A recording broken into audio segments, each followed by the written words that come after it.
Assalamualaikum warahmatullahi wabarakatuh.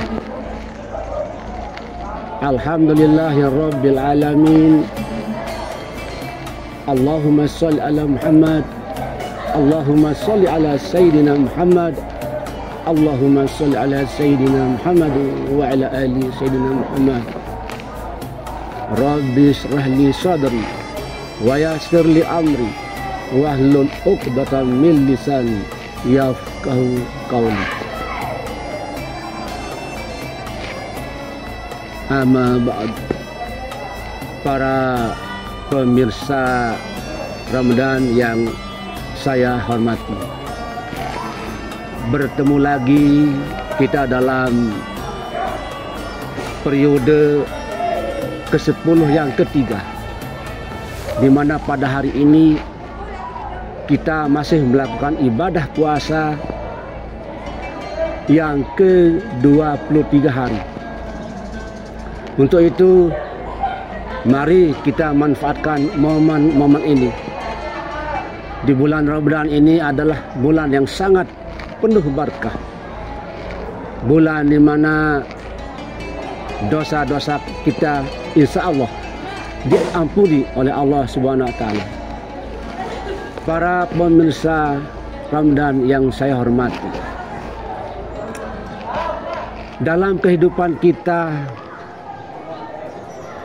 pada saat ini sampai hari ini, kita masih diberikan umur yang panjang, nikmat kesehatan. Untuk itu, mari kita bertanya pada diri kita masing-masing, nikmat kesehatan yang diberikan oleh Allah itu, apakah kita betul-betul untuk mempergunakannya, khususnya untuk diri pribadi kita masing-masing. Pada kesempatan ini, banyak sekali ibadah-ibadah yang harus dilakukan, karena ibadah-ibadah yang dilakukan pada bulan Ramadan ini itu dilipat gandakan oleh Allah Subhanahu wa Ta'ala. Jangan sekali-kali memandang ibadah itu sepil, sangat kecil. Tapi ibadah yang sekecil apapun itu sangat bermanfaat bagi kita yang hidup di muka bumi ini. Misalnya ibadah salat. Wa aqimus shalah wa atuz zakah. Tegakkanlah salat dan tunaikanlah zakat. Kalau kita berpaling pada arti ayat tersebut, tegakkanlah salat, maka Allah memerintahkan kita untuk benar-benar melakukan salat itu. Karena salat adalah inti daripada agama kita. Salat adalah yang pertama dihisab nanti di alam akhirat. Salat ini akan memberikan ketenangan batin bagi manusia yang melakukannya. Apabila salat kembang kepis, maka perilaku manusia juga insya Allah tidak akan merasa tenang. Dalam ilmu salat, saya mencontohkan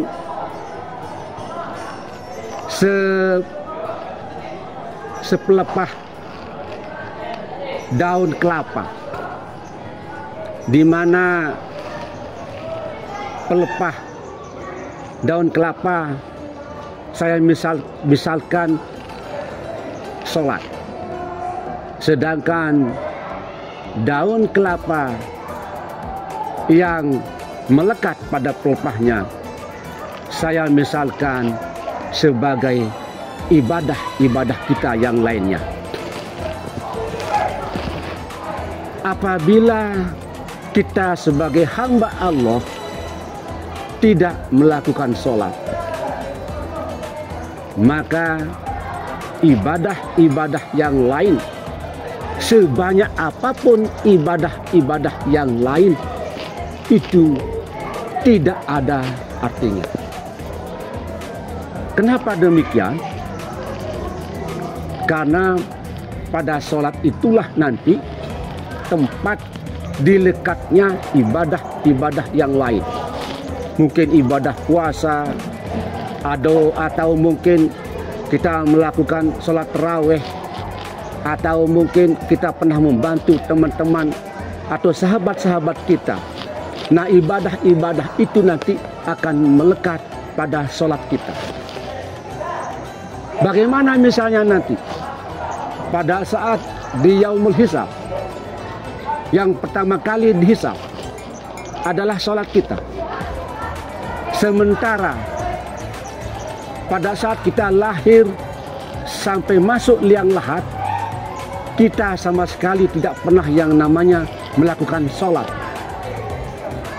Maka pada saat nanti di timbangan, malaikat Jibril nanti akan bertanya, ini timbangannya dia bergeser ke kiri. Lalu nanti ditanya ibadah-ibadahnya yang lain, dilaporkan ibadah-ibadah yang lain. Tapi apa yang terjadi? Ibadah-ibadah yang lain itu tidak melekat pada sholat itu. Dia berterbangan, seolah-olah dia berterbangan ke sana kemari. Karena inti yang dilakukan oleh hamba Allah itu tidak ada sama sekali. Dengan demikian, manusia akan merasa sangat rugi.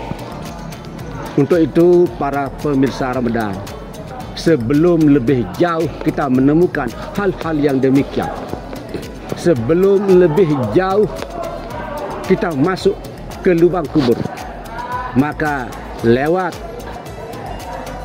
bulan Ramadan ini, mari kita senantiasa untuk berlomba-lomba melaksanakan ibadah.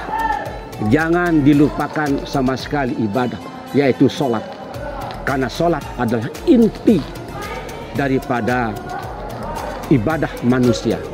Sedangkan ibadah-ibadah yang lain itu adalah sebagai tambahan. Kemudian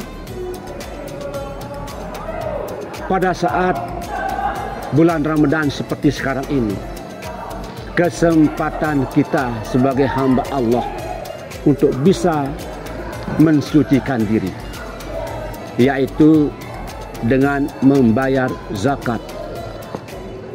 Membayar zakat adalah ibadah yang bisa mensucikan, membersihkan diri kita dari noda dan dosa.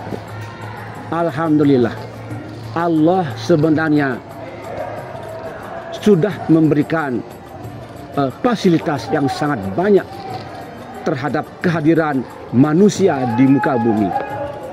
Cuma kita barangkali sebagai manusia tidak pandai-pandai untuk melaksanakan segala kewajiban kita. Karena kita kadang-kadang dalam pergaulan hidup kita sehari-hari, kita terlalu terlena dengan lingkungan-lingkungan di mana kita tepat berada. Kita terlena dengan hasil jualan kita.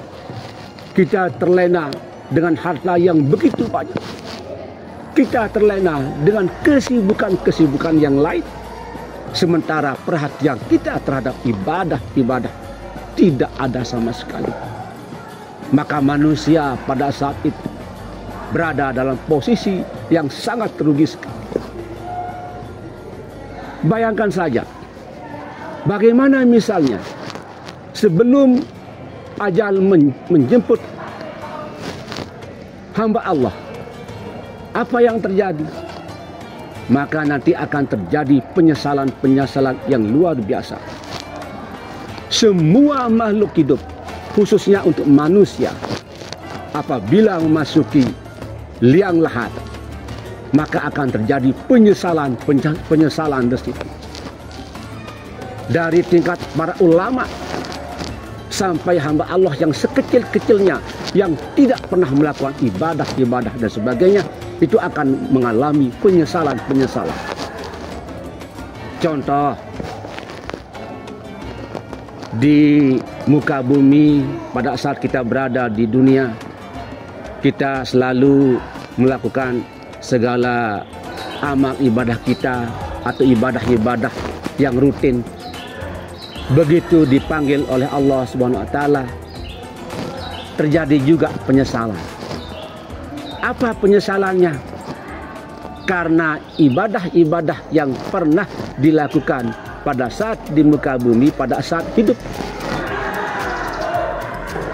merasa kecil begitu masuk di alam barzakh.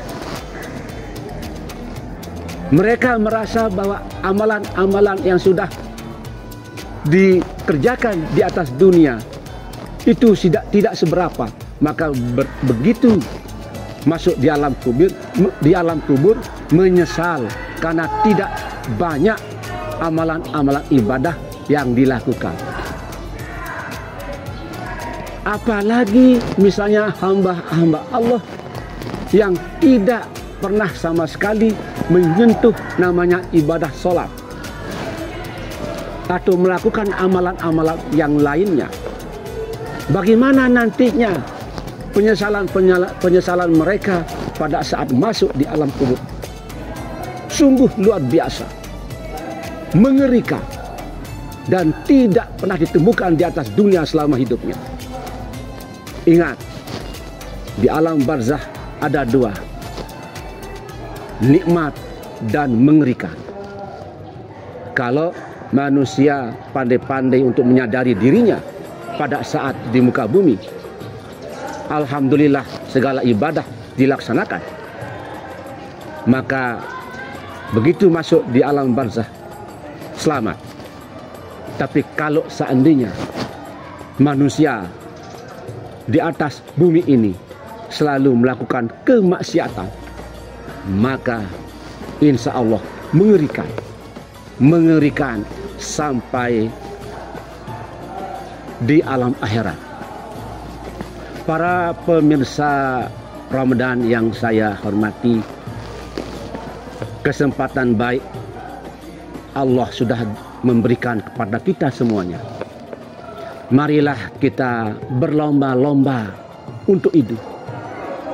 Marilah kita berlomba-lomba melakukan ibadah apa saja yang baik, yang berguna bagi umat manusia.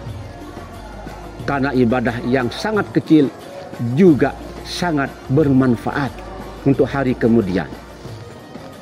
Membuang besi paku yang kecil, bahkan sekecil paku payung pun, kalau memang ada di jalan, maka tolonglah supaya disingkirkan. Karena walaupun kecil, tapi dia membahayakan. Bayangkan kalau itu yang terkena pada manusia yang lalu lalang di jalan, maka arah tujuannya kemana, itu akan terhambat. Sehingga tidak sampai tepat waktu. Begitu juga barangkali duri untuk disingkirkan bila menemukan di jalan atau di mana saja. Bahkan sesuatu yang kadang kala kita anggap itu sebagai yang membahayakan, singkirkan. Karena itu adalah semuanya akan lari kepada ibadah kita. Asalkan kita lakukan dengan ridho dan ikhlas. Barangkali dalam pertemuan inilah yang saya bisa sampaikan. Mudah-mudahan ada manfaatnya bagi kita semuanya. Bila baik, benar, maka semuanya kebenaran dari Allah Subhanahu wa taala. Bila salah, memang pribadi saya. Akhirnya, assalamualaikum warahmatullahi wabarakatuh.